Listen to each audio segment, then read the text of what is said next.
Pemerintah Aceh resmi meluncurkan aplikasi digital Transkoetaraja yang memudahkan masyarakat memantau posisi bus secara real-time langsung dari smartphone. Bismillahirrahmanirrahim. 3, 2, 1. Ya, dimohon Bapak untuk...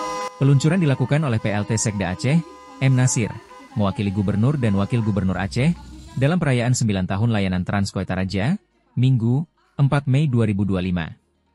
Lewat aplikasi ini, pengguna bisa melihat posisi bus secara langsung, menemukan halte terdekat, dan merencanakan perjalanan dengan bus secara gratis dan lebih efisien.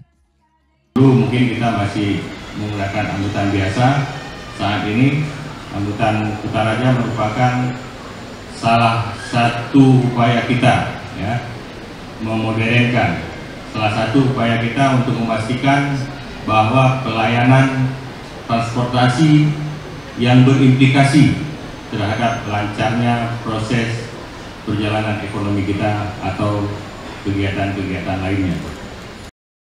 Saat ini, aplikasi baru tersedia di Android, tapi segera hadir juga di App Store untuk pengguna iPhone. Tak hanya itu, Disub Aceh juga bekerja sama dengan Grab Indonesia, memberikan diskon khusus menuju halte dan memudahkan akses masyarakat ke bus.